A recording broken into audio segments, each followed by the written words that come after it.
Welcome to the FPL USA Press Play Podcast. I'm Bucks, joined by one of my besties on the Westie. It's Brian. Chinny, how the hell are you? Oh, I'm just paying the piper every day, my friend. I'm having a good old time out here.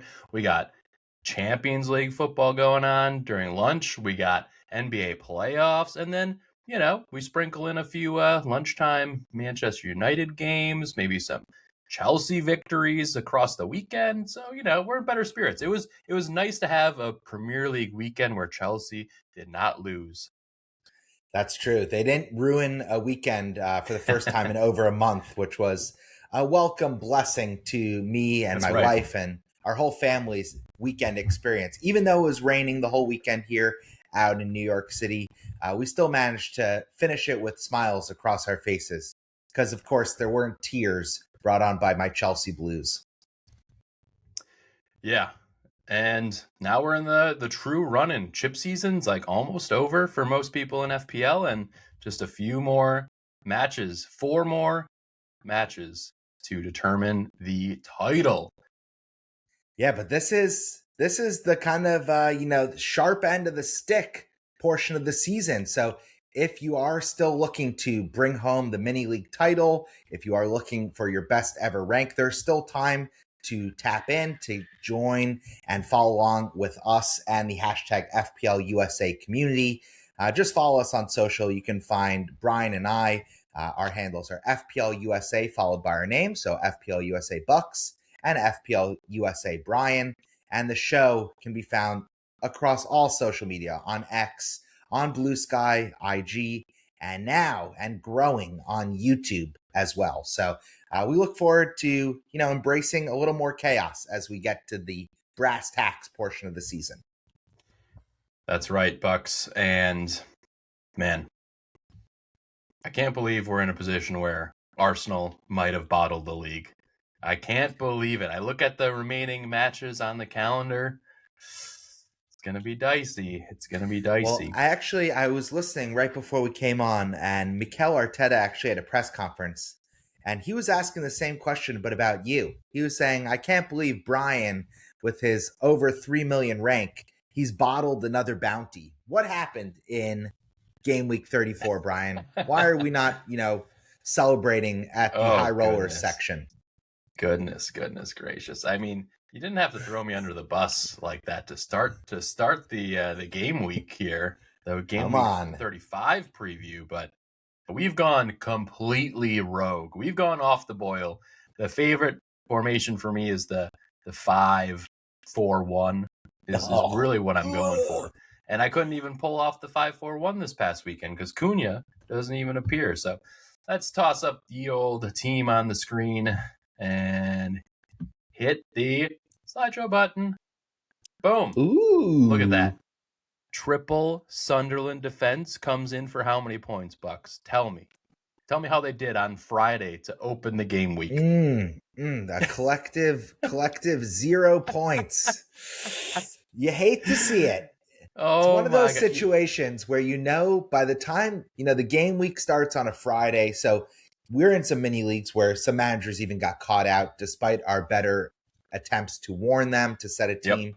And you have 3 players. I had players on my free hit team from this game as well. And I was like, oh, this is great. Get some bonus action, get some points before the real meat and potatoes starts on the weekend. Not meant to be for the Sunderland squad, and definitely not their triple defense, Brian. I'm sorry that we have to start here. Could you imagine losing 5-0 at home? At home? When they were the favorites. They were the slight favorites. Yeah, that was a very surprising result. And officially, a team of beached whales, because they don't give no fucks. If you're not going to they're safe. Put in a decent shift at home in front of your home crowd. With that being said, I couldn't even get the consolation Ballard goal. VAR had to chalk that off too. So it was nice to basically be like, well, I don't have to look at my team the rest of the weekend. Now we just move on to our wagers per game. So we worked on that part of the business instead of the FPL part. But I digress. Let's move on to your team because you, I believe, were on free hit. Yeah, 67 points all out. It wasn't the masterclass of a free hit that I had envisioned. But listen, I'm taking another green arrow. I've used all my chips at this point in the season. And, I feel pretty good about the strategy that I You ended up should. landing on. Now, of course, we're going to talk about the rest of the season and how the schedule with the doubles has shaken out. We now have that all confirmed. So stay tuned to talk on that. But you know, sure feels to me like wild card 32, bench boost 33, free hit 34 was the right strategy, all things being equal. I ended up on three pretty big green arrows. And so I'm at around 250K overall based on some chips and some bold, maybe Bucks Wild moves that I'm going to be making. I still believe that there's a chance to sneak into that top 100K.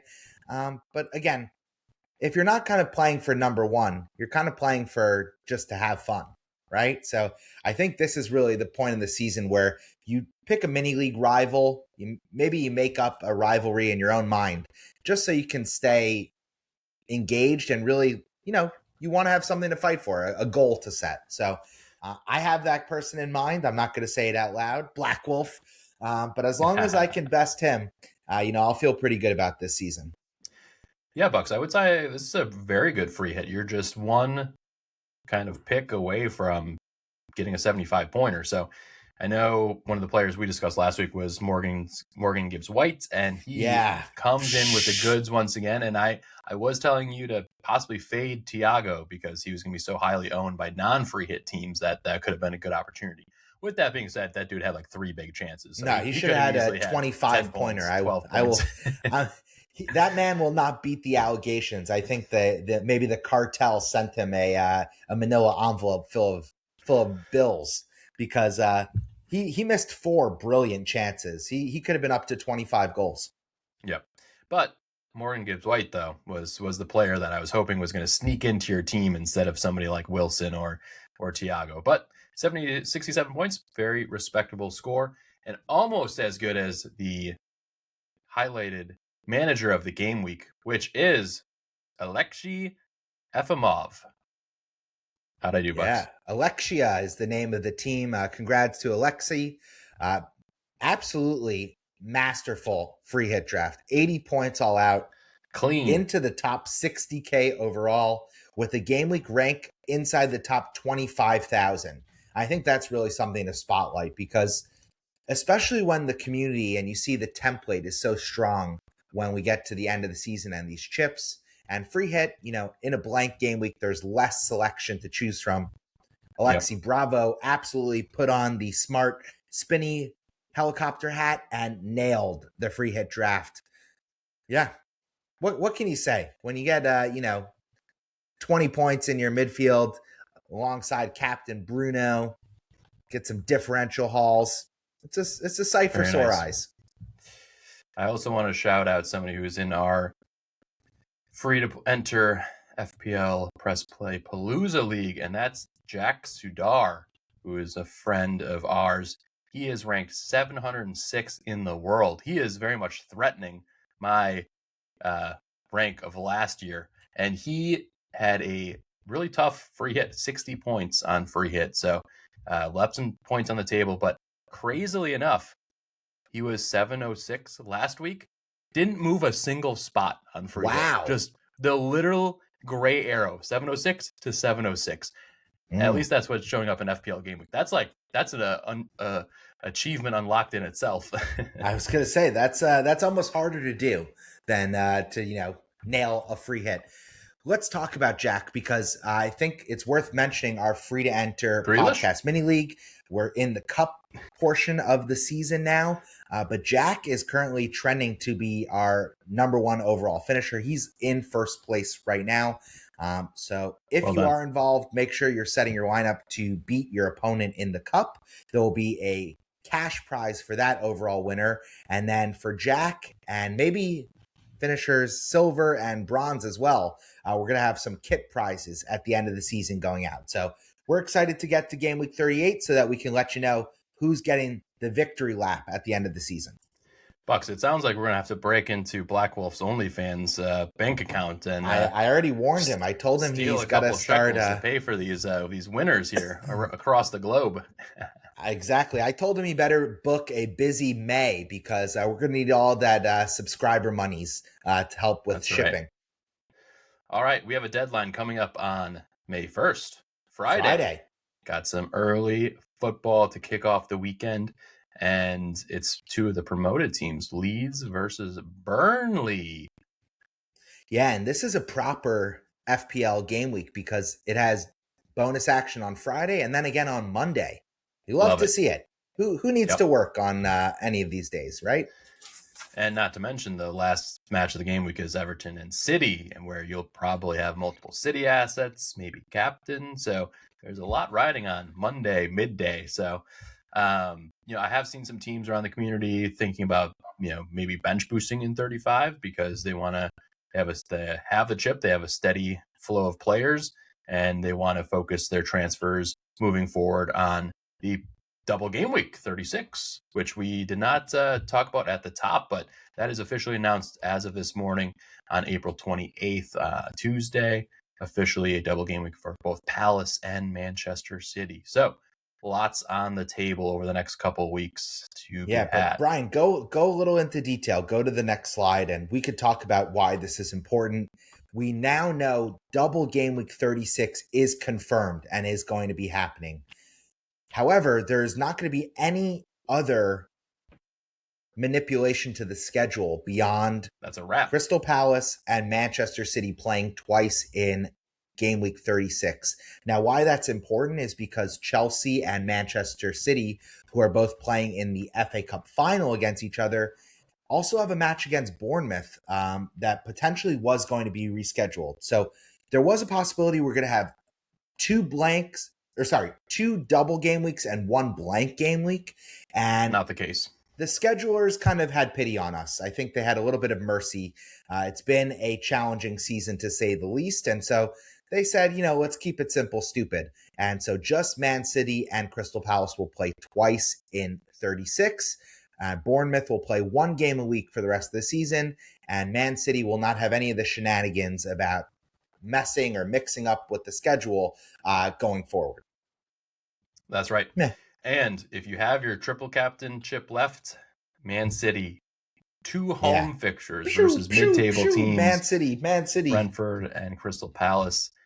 And, oh man, honestly, I saw Erling Haaland play at the G-Tech earlier this season, which seems like eons ago. Yeah, he had years a ago. nice 9-pointer, I think, versus Brentford in the reverse fixture. So 2 home matches with the title on the line. It's a nice triple captaincy opportunity. But we'll talk more about assets on both Crystal Palace and City a little bit later.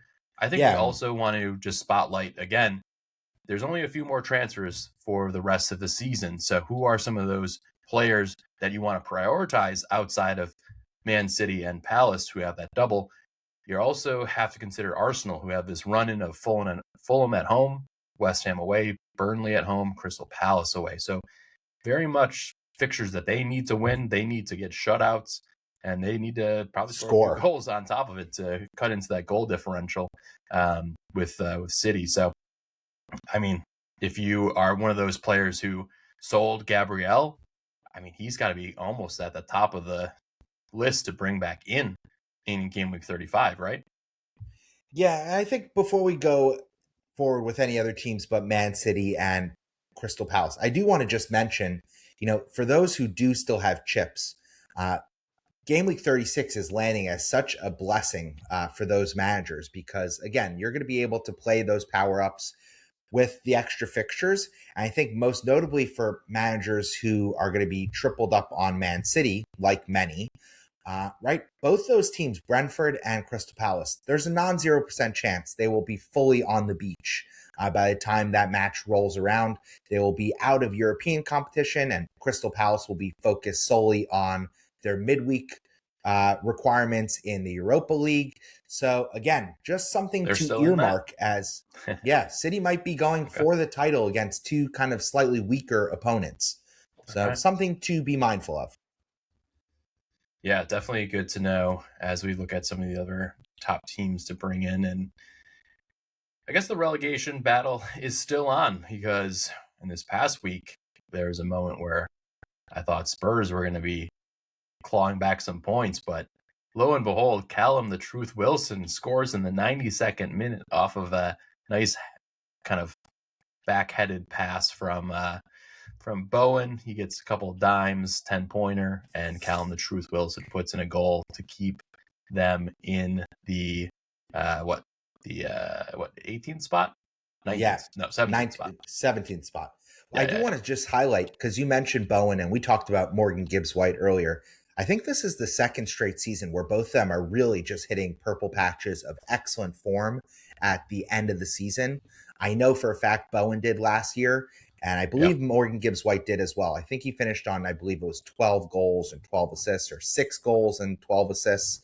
And I think he scored like most of those in the back half of the season. So, yeah, just both those guys really hitting their stride, hitting the FPL points at a key time in the season for FPL managers. So, yeah, with that, let's kind of talk about the rest of the season. We're going into game week 35. I know for me, I'm all chipped out. Brian, you have any chips left? I have my free hit left. Okay, spicy. Yeah, Meatball is going to be on the yeah, menu. I like that. yeah. I mean, I'm obviously going with a different route to try and spike some bounties, which is I came close. I was in third out of 100 managers in one league and did not get the W, but I got a couple more cracks at it, and I think right now I'm probably gonna take a bunch of hits this week to set up hopefully a team that can Of be fielded course. for game week 36 and 38, and then I'm gonna free hit in 37. That's the tentative plan. I have in the past free hit in game week 38, and it wasn't as fun as I was hoping. Like it was my Too the stressful. team. It was a bit stressful. The deadline's crazy. You have to pay so much attention. I was like, this was not at all fun. I'm gonna make sure to free hit ahead of time on in 37 this year. All right, me likey.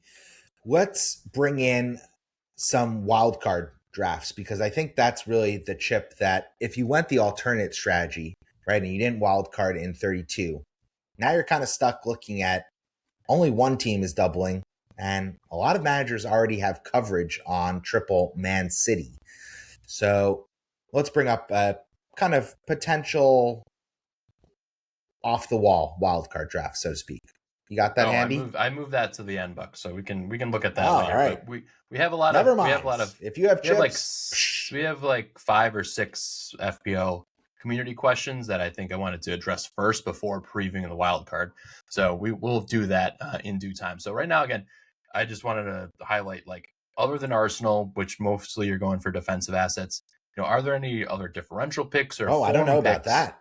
You say only defense from Arsenal. Maybe I think Saka. if they're going to win the league, they're going to need to score. Okay. So I think the Kai Havertz injury, of course, you never want to see one of your better players go off injured at such a critical point in the season, so close to the World Cup for the players' sake. It's just brutal, absolutely brutal timing. Yep. We mentioned Spurs. They're in an absolute mess of an injury crisis with their attacking Yeah. players Solanke as went they're down. looking to escape relegation. Xavi Simmons, the 23-year-old, Oh. uh, tears his ACL, and you're watching on the sideline. The physios are spraying the magic spray, the cold spray on his leg, and telling him to try and shake it off. It's like, this guy's not going to play for another 14 months, you psychos. So Oh my god. it's really I'm brutal. But I I'm dude, think, I'm especially bummed about that injury because I am seeing Sweden versus uh, the Netherlands. Netherlands in Houston for the World Cup, and now he's not going to be part of that 11, which is a bummer because he's shown He's his one of their best his players. Yeah. skills. Yeah, yeah, and especially So like as a young player too. I think this is probably his first World Cup. Was he 22? no, Might be he his played. first He one played. where He was more of a bit player last yeah, time yeah, but around, he was but going to be a this is starter this year. he won't be the captain, but he would be one of the most influential players. Van Yeah, Dijk will be the captain. yeah. Anyway, I digress. I think Gyökeres, this is his time to shine. Saka is now coming Get back yoked. fit. So I think those two players in particular are excellent differential options for Interesting. managers Okay. looking Okay. at climbing rank on wildcard 35. Again, no one on wildcard 32 is going to have Gyökeres and Saka. Saka Yep. specifically was injured. So that is like the mega differential route. I really like that. Yeah. Yeah. Okay. And then you can kind of cover Raya with Henderson. So, you get Henderson for the double and goal, and you get Gabriel, Saka, and Gyökeres as your Arsenal triple up. And it's going to be a really different way to attack it than I think most of the template managers will be targeting.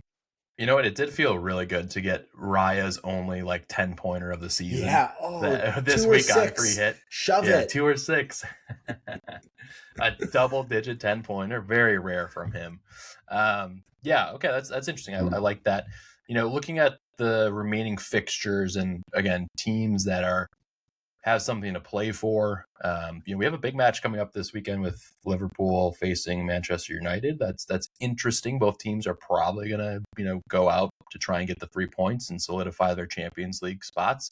I captained Salah this past week for a whopping 2-pointer, so that was great. Meanwhile, everybody else on the team gets points. That was a painful one.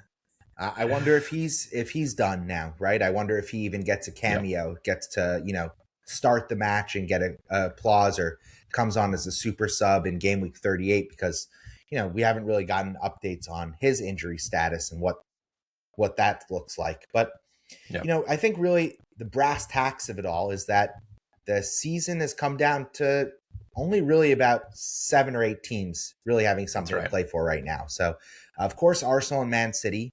I think Man United and Liverpool are both safe. So maybe I'm going out on a limb and saying that they're going to keep playing hard because they want to, be in Champions League. But I think both of them have qualified. That's my feeling. Do you feel the same? Yeah, especially after Aston Villa just lose freaking 1-0 to Fulham. That was a bit surprising. That was a very bizarre match.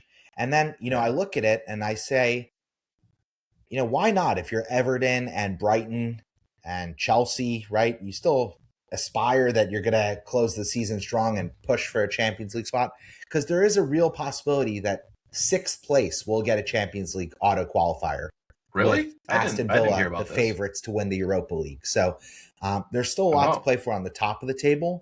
And then switching gears towards the other bookend side, the bad end of the table, we have Spurs. Of course, they don't want to go down, but they don't have any fit attackers. And then we have Nottingham Forest and West Ham, who all of a sudden are kind of like world beaters on the form table. They're like way higher than many teams that are way higher in the actual table. Forest haven't lost in their last 5. They got 3 wins and 2 draws, which are immense.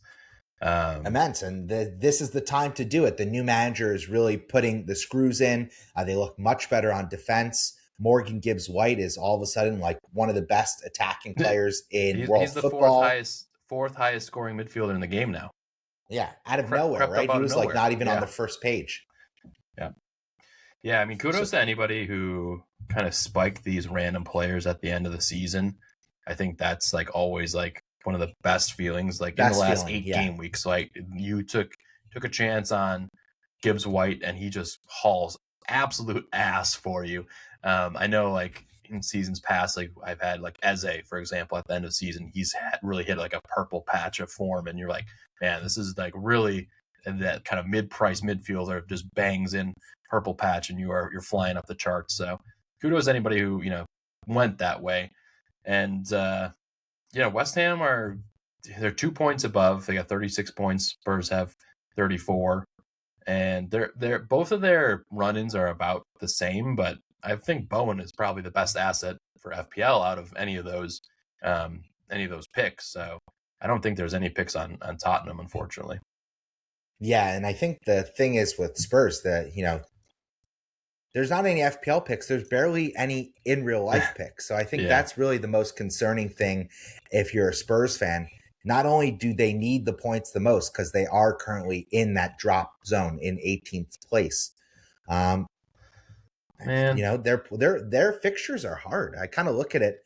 I mean, nothing would make a season feel more like a success for Chelsea than winning the FA Cup final and then relegating Tottenham versus City. I mean, you could finish in 10th place, and I think the fans would be pretty happy about that, all things being equal. I think I'm on the other end of that, where I want I want Tottenham to return to the Premier League, but be the bottom of the barrel again, just so you can just like keep kicking them. I'm not gonna pay any attention to them when they're in a championship. I don't give two fucks. I want them in the Premier League so I can batter them and feel better about my team when they suck. I was talking to some of my friends who are Spurs fans and pretty invested at that. And they are starting to come around to the worst case scenario option where they could really follow Leicester's lead of being like on the high as a club. And then you get relegated. And then, you have an expensive roster. So a lot of your best players leave and you get gutted. And then you have all these facilities and all these costs that are kind of locked in because you're a Premier League caliber team, especially Spurs. I mean, they have like an 85,000 seat brand new stadium. Yeah. So it's like you're not going to fill that in the championship. So it could be really scary days for a club of that magnitude. And they've never been relegated. They've been part of every Premier League season. So yeah, crazy. Rare territory. Yeah, are there any other picks that come to mind? We talked about Arsenal. We're going to talk about Palace and City in a little bit, especially with some of our hashtag FPL community questions.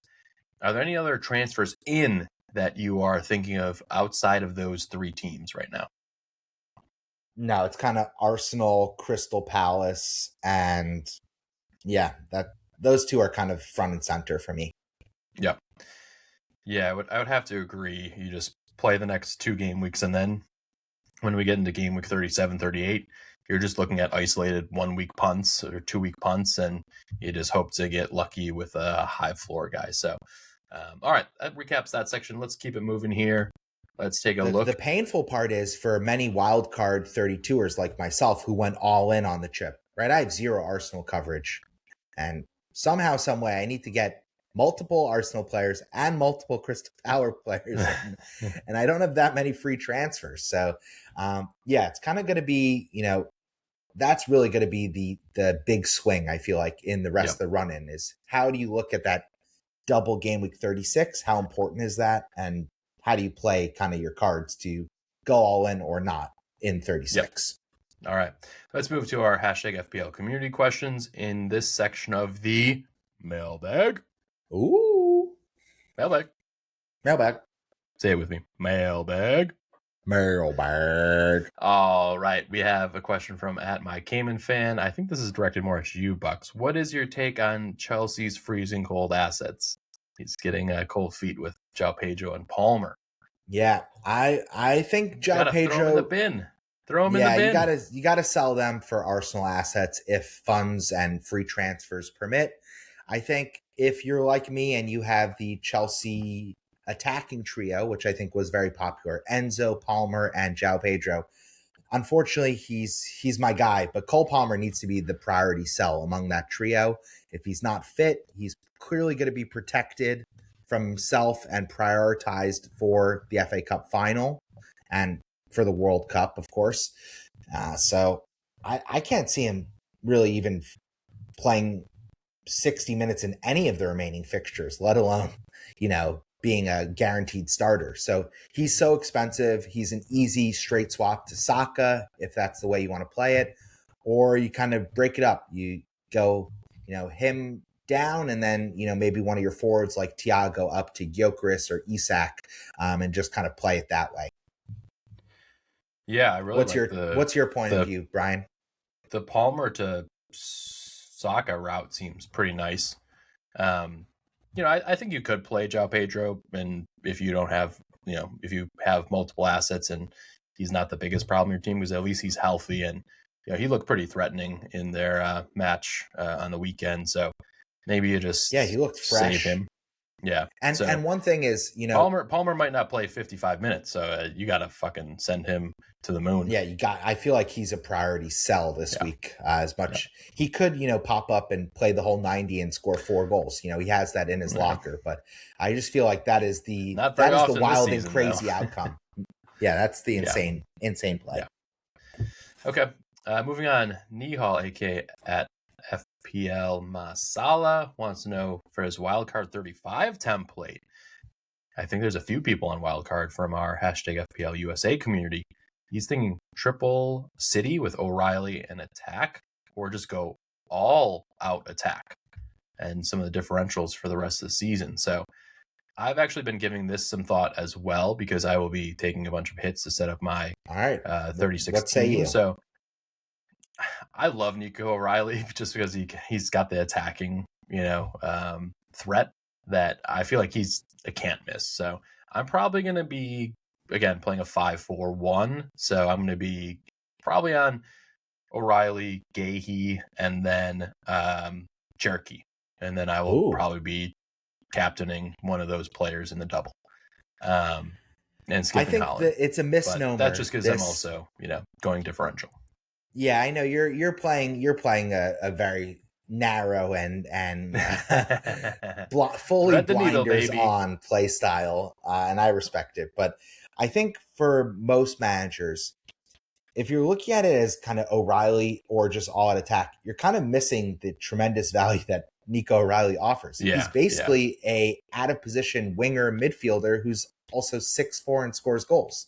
Yep. So he kind of offers a little bit of everything. And I think when you talk about ceiling, his ceiling is just maybe even higher than Holland right now, because if you get a goal involvement and a clean sheet and bonus, that's like 12 to 17 to 15 points. Yeah. Yeah. And he's not going to get DEFCON, but yeah, 12 to 15 is common for him. So I just feel like O'Reilly almost picks himself. And then the real decision, I think, centers around the third spot. I think like most managers want to have Holland and want to have O'Reilly. Yeah. And then it's kind of like risk tolerance, shield pick versus form.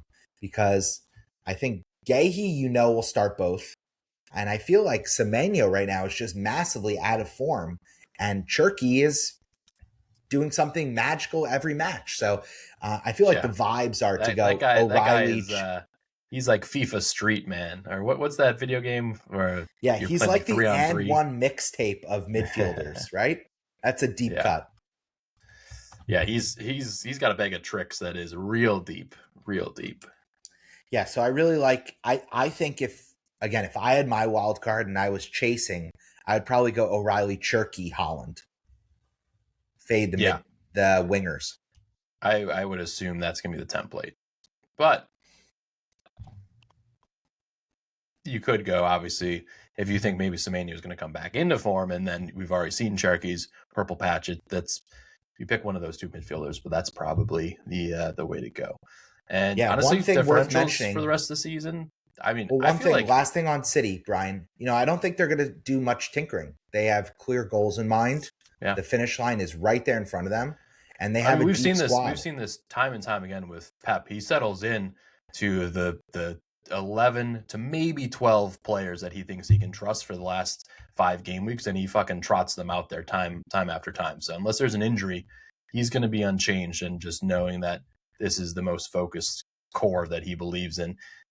And now it's Pep. He could always change that, but we have seen that come from him multiple times, and that machine is humming right now. So we'll see. Motoring down the track, baby. Yep. A motorboating son of a bitch. That Pep. Who's next? Oh, that should probably be our title and artwork, but I think we've already done the bald fraud. All right. Next up is a question from our friends from Down Under at FPL SideNet. Would you prioritize a Palace asset with the impending double, or load up on Arsenal assets? So, man, this is a tough one. I would get Gabriel back in first. He would be my number one priority transfer in, and then I'd be looking to bring in the Palace assets for the double. But let's talk about Palace a little bit. They're a little bit out of form. They've been rotating a bunch of players. Like, I'm probably going to just look at their defenders. I don't think their attackers are like nailed right now. They're JSL and Mateta are splitting minutes, and Mateta's out after the end of the season, most likely, and then Sarr hasn't started the last couple matches. It's kind of fucked, right? Yeah, it's a minefield, and it's that's good if you're in charge of defending a castle or a palace. You need a moat, you need a drawbridge, maybe some reinforced mines.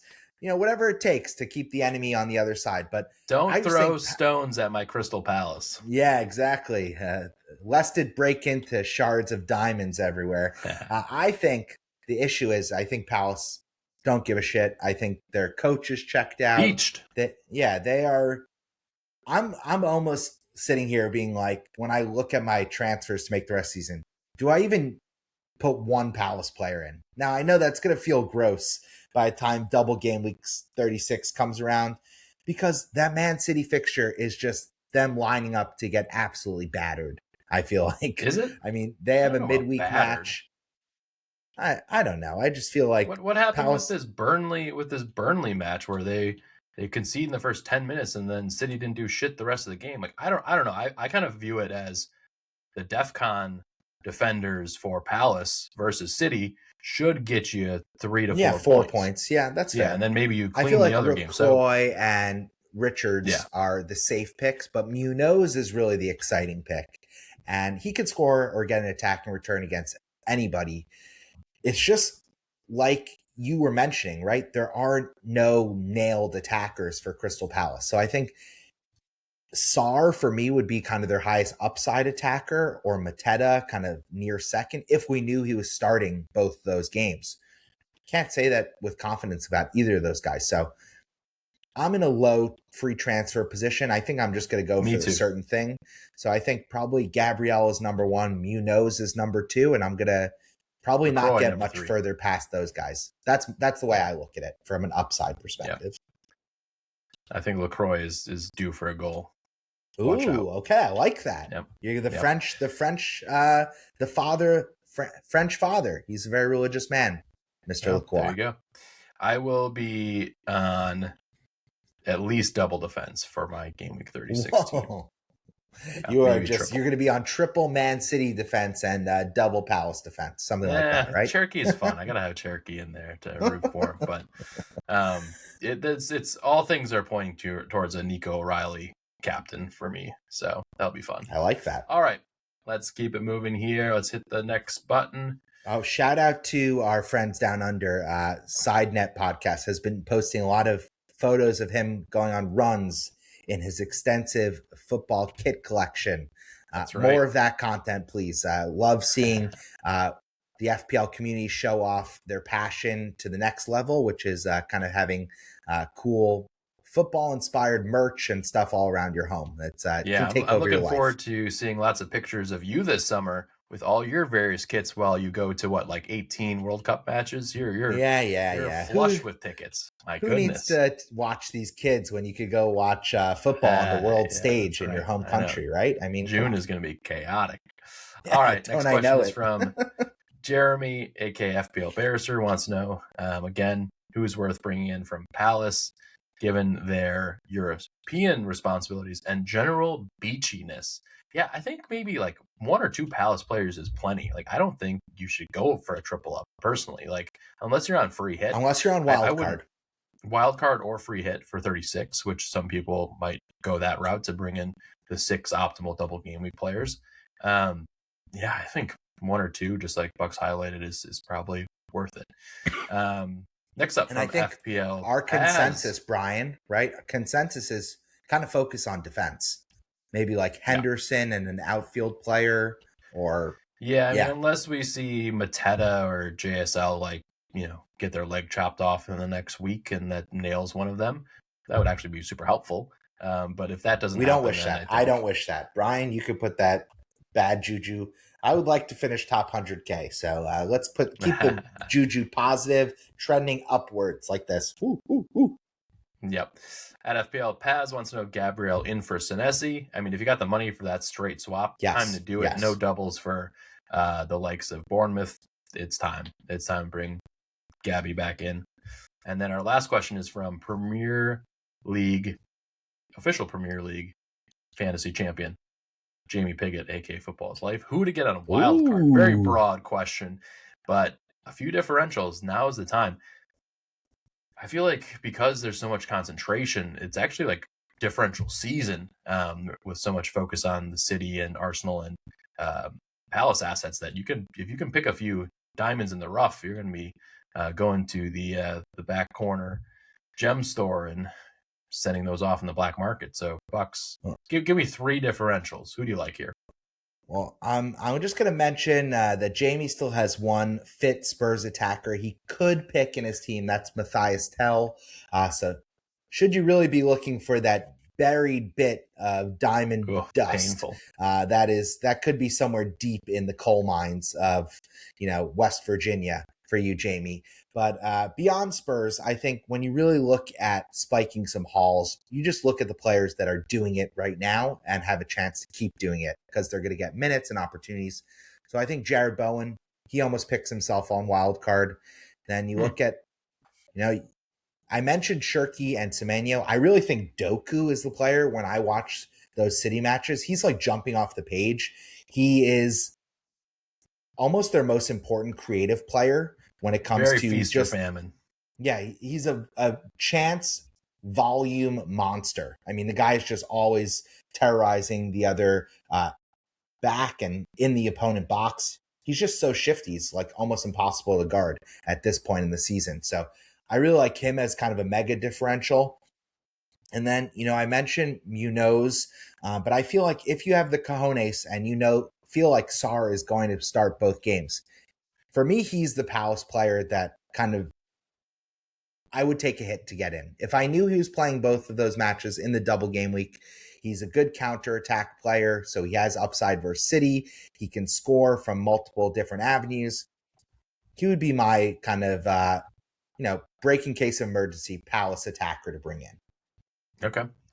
I also, yeah, I think like it's hard to ignore Gibbs White's form. I think he's making a great Plus, run he's at on penalties now, we know. So, be included in your five midfielder selection. Um, I would, especially if you're wildcarding this late in the game, like you also want to look at which players to fade, right? Like, is now the time to fade Tiago when everybody has him? Is now the time to fade, you know, whoever has Wilson from Fulham yeah. still in their team? Like, try and think about, and look, there's tons of tools if you're, again, competing for, your mini league title or, top 100K, top 10K, whatever. Like, look at the ownership group of players around your rank to help kind of identify, like, all right, here are the shield picks and here are my swords as I build out my wild card. That's definitely something that takes extra time, but if you're really gunning for some serious FPL action, that's the route I would go, just to help inform what your gut's saying.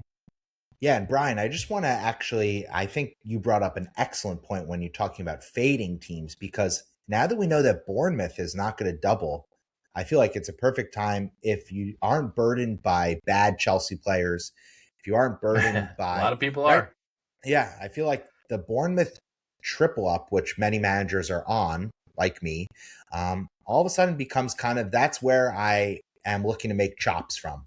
So between my Chelsea triple up and my Bournemouth triple up, those are the guys that are on the chopping block. I think pretty much everyone else in my 15-man roster is going to stay on my team for the rest of the season. But Senesi, Palmer, even Jao Pedro are all priced at a semi premium where you could sell them and get some pretty exciting players into those positions. So Yeah. I think really when you look at fading, that's a prime candidate to be faded. Yeah, and it's also interesting if you are on Cunha, Bumo, Verts, the match between Liverpool and Man United, like I probably see that as like a 2 or 3-1 to one side, Maybe I think there might be enough but it points could. that United have opened up. I think they're what 9 points up right now, 7 points up. Yeah. With that being said, like I would keep Bruno and probably just fade the rest of the United attackers as we see Casemiro and Shesko scoring more goals. Bumo's been off the boil. Yeah, So those are other players you can fade. But anyway, let's take a quick look. We have a couple more minutes left here, Bucks, before I got a jet. Let's take a look at your wild card template that you put together before we get out of here with transfer plans and captaincy shouts. yeah. So just to give some background, again, I think that what's going to be important is to focus on the teams that have stake to play for, and I also think T-Bones. being different for different sake is kind of silly. So I made this for my team, which is why the team value is low, which is also why there are still Bournemouth players in place. So that's just a caveat, counter to what we've just been talking about. But my team is not made from money in the FPL game. Won't comment on in real life. Thank God. So, Brian, you looked at this team. You hated it, I think, from the most part. So, where did I get everything wrong? Tell the listeners.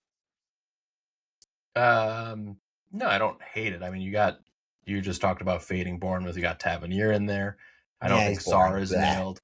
I don't think Sarr is nailed, but I do like to do back your picks like Gyökeres, Saka, Gabriel, Munoz. I like all those picks. Henderson in the sticks maybe gets 3 to 6 saves versus City. Is that match on the away or home? I can't remember. It's away for them. It's away. It's away for Palace. You'd think that he's going to face a number of shots, and maybe he gets some save I think points. He concedes, but maybe saves like 5 or 6, and then you're kind of banking on those save points. And then I see like Calvert-Lewin home versus Burnley. That should be a fun one where he gets a couple chances. So if you're going to play the 3-4-3 and keep him in there, that could make sense. But maybe fit in Gibbs White and get the Dewsbury Hall or somebody like that cheap in that 5th midfielder slot. Yeah, so what you could do here is you could go you could go down in that Tavernier spot and then surge Sarr up to like a Gibbs White. That is definitely possible. Yeah, there's a few options. So again, there's a lot of ways to play it, but I think what's most notable here when you look at a wild card versus 32 is there's no Chelsea. Get out of here. Right. Yep. Yeah, and specifically, if I did this with 105 million team value, there would be no Bournemouth either. And so again, now that we know no Liverpool either in this. So again, it's I'm as constrained by my team value. So I think if price allowed for it, I would want to have a front line with all the heavy hitter goal scorers. I would think about reorienting your team to always play 3 forwards with Isak, Gyökeres, and Haaland, maybe. Or Bowen, Gyökeres, and Haaland. Because I think again, their competition is injured, so they're going to play. Yeah, I would be leaning towards Bowen because he's fit and healthy and can play 90 minutes. Isak could miss the next 2 games and be like, yep, he's just not fit. Yeah, that's true. That's true. But no, I think it's a very different play style from what we're seeing the points right now. Yeah, you would expect there to be more teams beached and therefore be more goals towards the end of the season. So I can agree with that. And like when you're looking at Liverpool, they spread all their points around right now. There's nobody who's like getting the lion's share of the points. And so it's like Van Dijk has come through with some goals. So he's probably the only person I'd be considering on wild card. But Bucks, we got to get out of here soon. Talk to me about any transfers that you're making and then your captaincy shout. Yeah, so like I teased and like friend of the show, FPL Paz, asked earlier, I think Senesi to Gabriel is like so obvious that love it. Like you have to be a caveman to see like the way that's not going to make sense. And I'm not a caveman. I like my posh living situation. I like living and sleeping on a bed next to my beautiful wife in a home that's safe with my family. I don't need to make a fire every night when I get home. I'm living the easy life. So Gabriel, he's going to get a headed goal and score 14 FPL points in game week 34. Juicy.